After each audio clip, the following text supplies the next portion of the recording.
Okay, as you can see from today's title, we're actually combining two different lessons. We're going to be doing lesson 20 and 21 from module 2 today. And the reason why we're going to combine them is because they're very closely related. Okay, so we're going to be doing both lessons today. Both lessons have the same learning goal. You're going to be using the 3 steps we learned yesterday, which is estimate, divide, and check to divide by 2-digit divisors. Wait, is this the same as what we did yesterday? Kind of. What's the difference? Yesterday we were dividing by multiples of 10. Multiples of 10. And today we're dividing by 2-digit divisors. Were some of the numbers we divided by yesterday 2 digits? Yeah. Except today, will they always be multiples of 10? No, and that's the difference.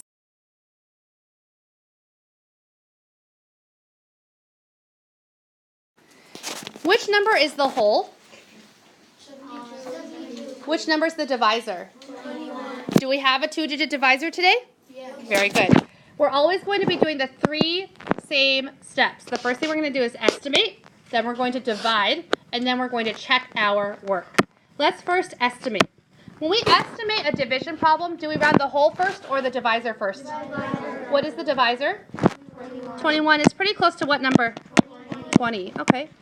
Now, let's estimate let's round the whole. The whole is pretty close to what number? 80. Okay. So 80 divided by 20 is what number? 4. So we think that our answer should be pretty close to what number? 4. Let me ask you a question though. Will our answer be bigger than 4 or smaller than 4? Some of you are saying bigger and some of you are saying smaller. What's our whole? 72. What's the estimated whole? 80. So if our actual whole is less than the amount that we are estimating to, is our answer going to actually be, is our quotient going to be bigger than 4 or smaller than 4? Okay, let me ask you a question. If I have $80 and I'm going to split it into 20 groups, how much will each person get? 4. But now I don't have $80. I only have $72. And I'm going to split it amongst you. How many will I have? Will you have $4 or less than $4? Less. So is my real answer going to be bigger or smaller? Smaller. I don't know. Okay, something to think about. Now that we have our estimate, let's divide. Which number lives inside the house? 72. Okay. Which number is knocking on the door? 21. Okay. Now, what's our biggest place value in our whole? 10. Tens. I have 7 tens. If I had 7 discs in my tens column, could I divide that by 21? No, so I have to think about my ones. How many ones do I have altogether? 72. Okay. Since my estimated quotient was 4, let's try 4 first. Okay. Now I have to multiply. Now, I want to always see you write next to it when you do the multiplications. Do not do the multiplication in your head. Why not?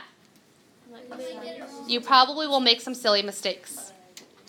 21 times 4. We're going to write it out like that. 4 times 1 is 4. And 4 times 2 is 8. So 4 times 21 is 84. What does that tell me? Could I have given each one 4? No. Do we erase it? Nope. Just right next to it. Okay?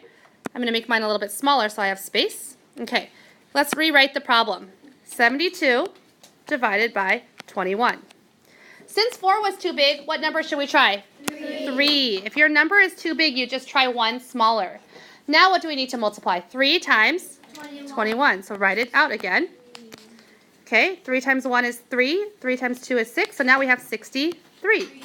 Now, can we subtract? Yes. Yeah. 2 minus 3. Well, that's going to be -1. So we have to do what? Regroup. So I'm going to take one of the 10s and make it 10 ones. Now I have 12 minus 3, which is 9. And then 6 minus 6, which is 0. So my quotient is 3, and my remainder is 9. I'm going to put a box around the whole thing to show that that's what I think my answer is. Based on what we learned yesterday, it's like we took our whole 72 and split it into two parts, right? One part is going to be 3 times 21, and the other part is going to be the remainder, which is 9. So in order to check, we have to do 2 different things. We have to do 3, which is our quotient, times our divisor, 3 times 21, which is 63, right? And then we have to take 63 and add that to 9, which is 72. Is that the number we want? Yes. It's our whole, so we feel good. So let's put a check mark to show that we checked.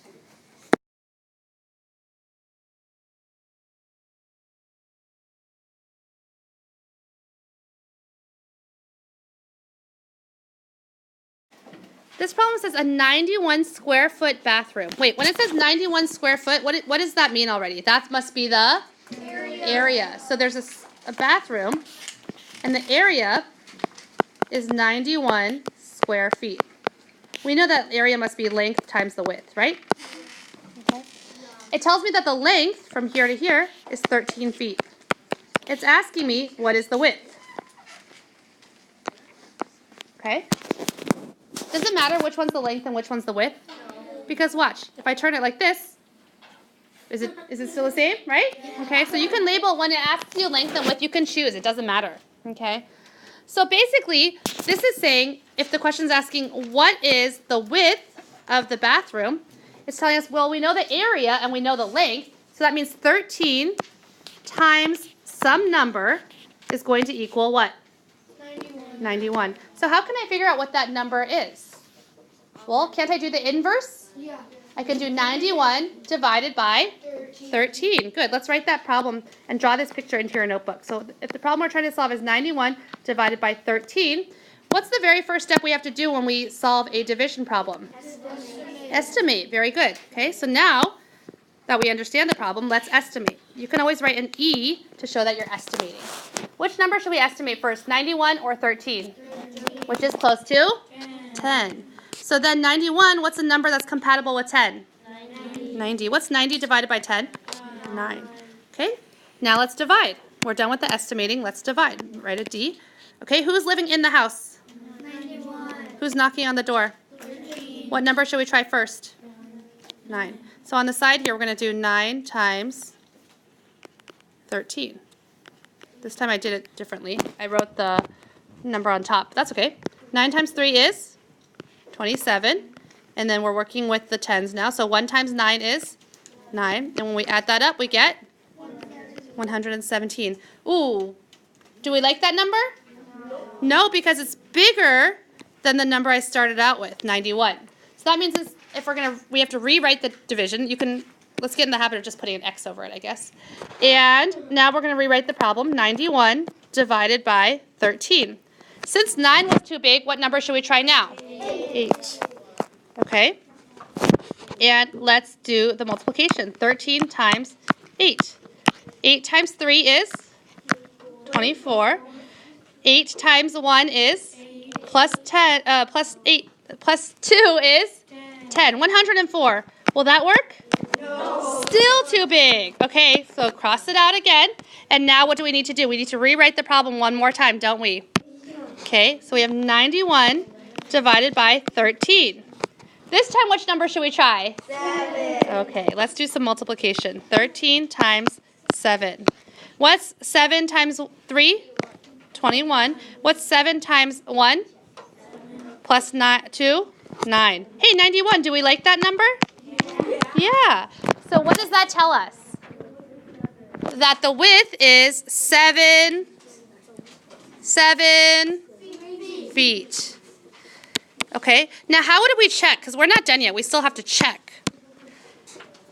How would we check? Turjo? You do 7 times 91 plus the minus the remainder. I do 7 times 91? No, 7 times 13. Oh, 7 times 13, which equals to 91, which is good. And we check it. Now that we know that Juwon took 312 minutes all together that week, and each round trip takes 70 minutes, we can imagine Juwon's trip like this, okay? Imagine that his entire 312 minutes, he mapped it out like this into a line. That's 312 minutes, okay? And this first 70 minutes was his first round trip, yes? Okay, the second 70 minutes was his second round trip, right? How many minutes did 2 round trips take? 140. Was that all the 312 minutes? No. Could he do another round trip? Yep. Do you guys see how we're dividing this 312 total minutes into 70-minute sections? So how can I figure out how many round trips Juwon take? What math problem could I do to figure out how many round trips Juwon took? Eva?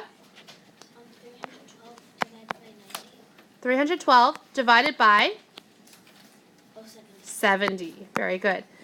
Is this a grouping problem or a sharing problem? Am I finding out how many groups of 70 minutes fit in there, or how long each trip could take? Groups. So this is another example of a grouping division problem, okay? The hardest part is figuring out that this is the problem that you need to solve. Because now that you need to solve it, can we just follow the 3 steps? Estimate, divide, and check? Let's do it. What was the question asking again? How many round trips did Juwon take, right?